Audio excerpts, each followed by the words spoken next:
Madame la Présidente, Monsieur le Ministre, Monsieur le rapporteur général, mes chers collègues, le gouvernement nous présente son projet de loi de finances pour 2024 comme un moyen de consolider nos finances publiques tout en continuant de baisser la fiscalité et d'investir pour l'avenir. Il s'agit, hélas, que de vœux pieux, bien loin de la réalité. Les éléments qui sont portés à notre connaissance décrivent au contraire une situation compliquée et dangereuse. Vous me répondrez, Monsieur le Ministre, que le contexte économique international est difficile et qu'il est plus facile à une opposition d'être mécontente qu'à un gouvernement de mettre en œuvre des réformes structurelles. La Première ministre montera tout à l'heure à la tribune, dans quelques minutes ou dans quelques heures, pour mettre fin à ce débat en prétendant être responsable. Quelle étrange discussion générale. En attendant que vous renouveliez ce déni de démocratie qu'est le vote à coup de 49-3, j'aimerais revenir sur 3 points. La première raison de notre opposition, c'est que vous ne tenez pas les dépenses. Les dépenses continuent d'augmenter. Le Haut Conseil des finances publiques prévoit une hausse des dépenses primaires nettes de 2,6% et non pas du tout une baisse comme vous l'annoncez. Ce PDF acte ainsi la montée en charge des budgets régaliens portés par les différentes lois de programmation thématiques, 3,3 milliards pour la défense, 500 millions pour la mission écologie, 7 milliards pour la mission écologie, pardon, 500 millions pour l'intérieur et 500 millions pour la justice. Parmi les 580 milliards d'euros de dépenses de l'État, les dépenses d'investissement, mes chers collègues, ne représentent plus que 29 milliards en 2024, soit seulement 6% du budget général, dont la moitié au titre de la défense. Une fois de plus, les Françaises et les Français vont donc s'endetter uniquement pour gérer les affaires courantes. Messieurs les ministres, le ratio entre dépenses courantes et dépenses d'investissement n'est pas bon. Cela beau être écrit dans votre dossier de presse, ce budget n'est pas un budget d'avenir. La deuxième raison se trouve du côté des recettes. D'une part, les hypothèses macroéconomiques sur lesquelles vous fondez vos prévisions sont optimistes, de l'aveu même du Haut Conseil des finances publiques. Vous prévoyez une croissance en volume de 1,4, c'était 1,6 avant. Ce n'est pas raisonnable. Vous auriez dû vous fonder sur des estimations plus modestes, à 0,8 ou 1%, comme la majorité des analystes. De même manière, vos hypothèses d'inflation sont très favorables et ne tiennent pas compte de la hausse récente des prix du pétrole. D'autre part, vous vous félicitez d'avoir baissé les recettes fiscales de 50 milliards durant le précédent quinquennat. Pourtant, messieurs les ministres, vous n'avez pas réduit la pression fiscale.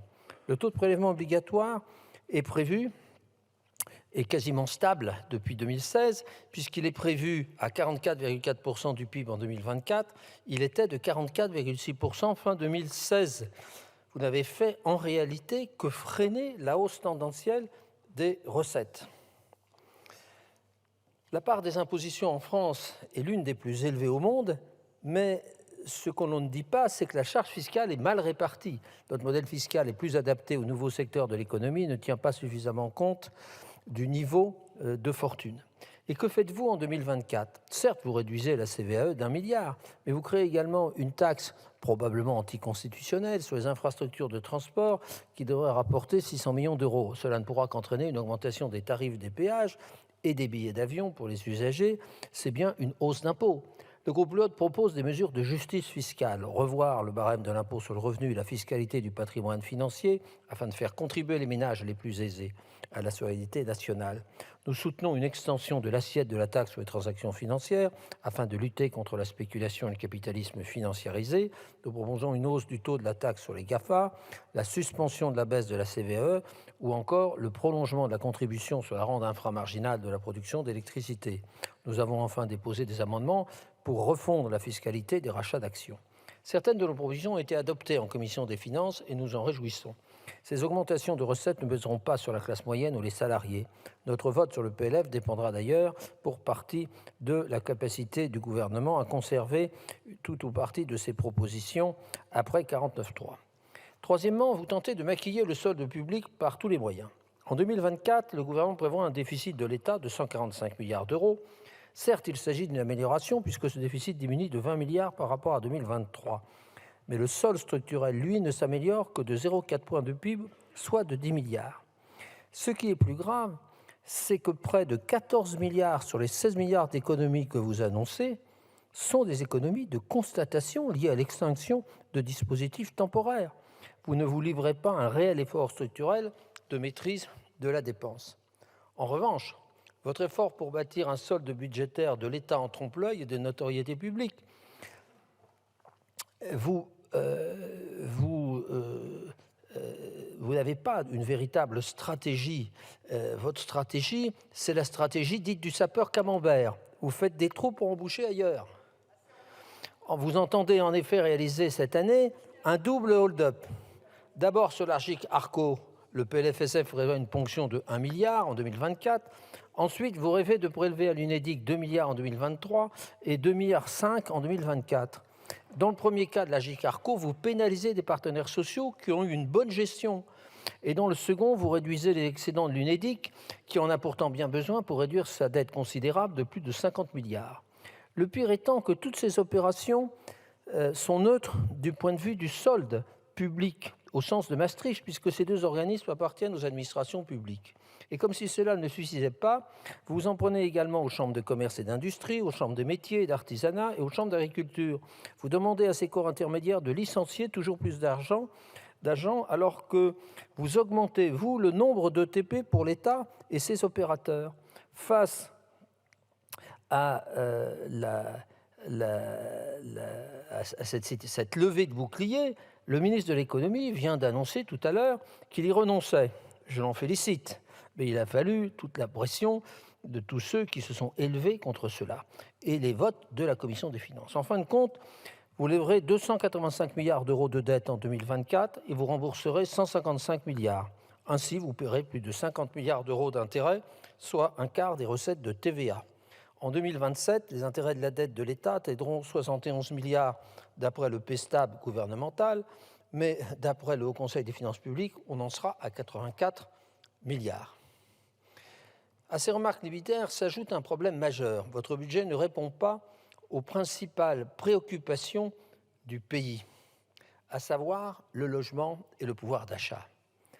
D'abord, votre projet de loi de finances est quasiment vide de tout contenu en matière de logement.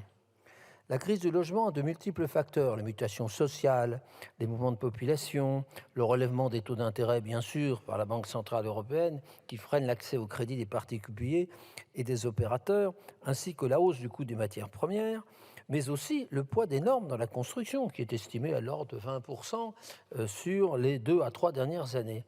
Et puis la raréfaction du foncier, qui est notamment la conséquence de la zanification du pays. Tout cela pèse sur le secteur de la construction, qui est pourtant l'un des moteurs de la croissance et de l'emploi. En revanche, vous proposez un second plan logement d'abord, qu'il faut saluer sur le principe. Néanmoins, il ne suffit pas d'inscrire le droit au logement dans la loi pour qu'il soit effectif. Pour que la politique de lutte contre la grande pauvreté soit efficace, il faudrait augmenter la mobilité dans le parc locatif social et privé. Pour rappel, la Cour des comptes estimait en 2017 que la hausse d'un point de mobilité dans le parc social réduirait le besoin de construction de près de 47 000 places. Et pour cela, il faudrait que les ménages modestes puissent continuer à accéder à la propriété. Mais que proposez-vous dans ce PLF ? Une mesure anachronique et dangereuse. Vous réduisez le prêt à taux zéro, ce qui freine l'accession à la propriété, et vous bloquez le parcours résidentiel. Ensuite, vous ne fondez pas suffisamment le pouvoir d'achat des foyers précaires et des travailleurs modestes.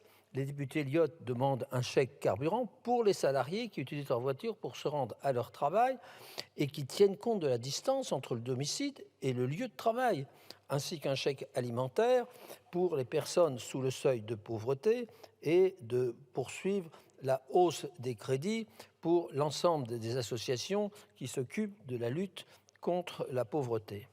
Pour les étudiants, le groupe Lyotte défend le repas à 1 euro et dans les restaurants universitaires, ainsi qu'une hausse substantielle des bourses sur critères sociaux.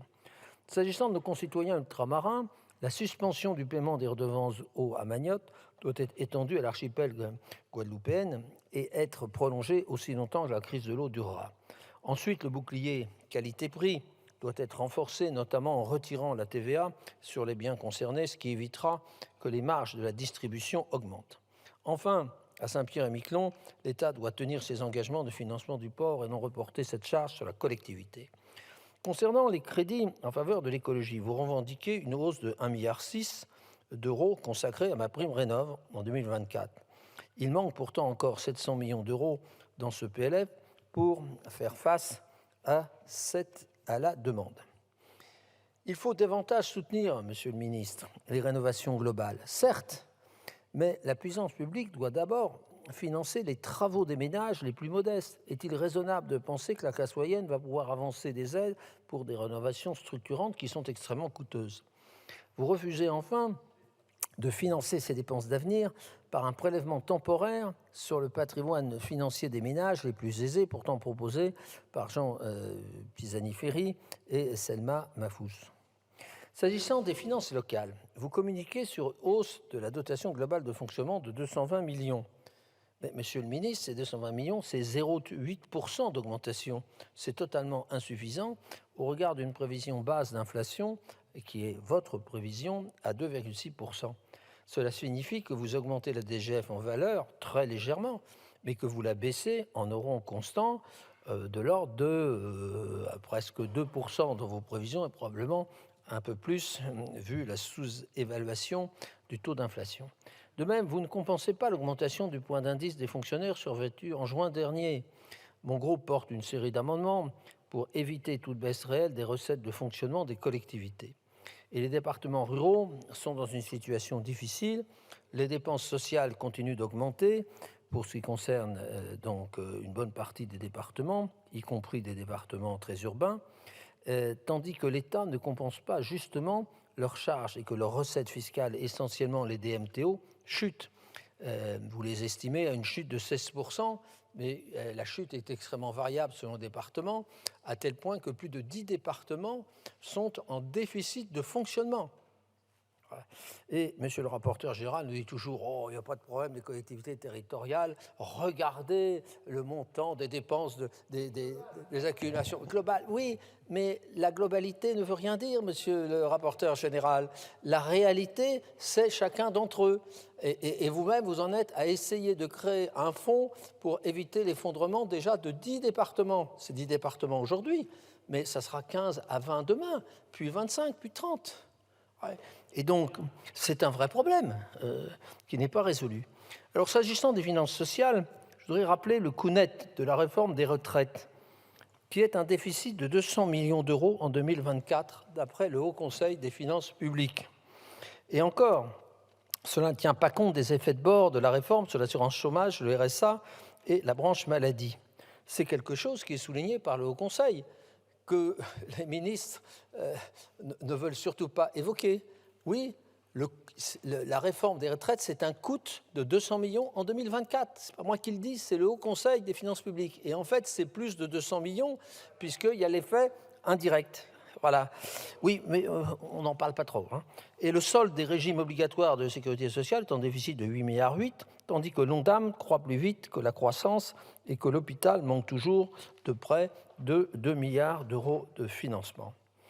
Face à un gouvernement qui veut baisser les impôts alors qu'il n'en a pas les moyens, qui ne propose aucune économie structurelle significative et qui préfère saisir l'argent des administrations de sécurité sociale plutôt que de rationaliser son propre budget, le groupe Viotte votera en l'état de ce texte contre le projet de loi de finances.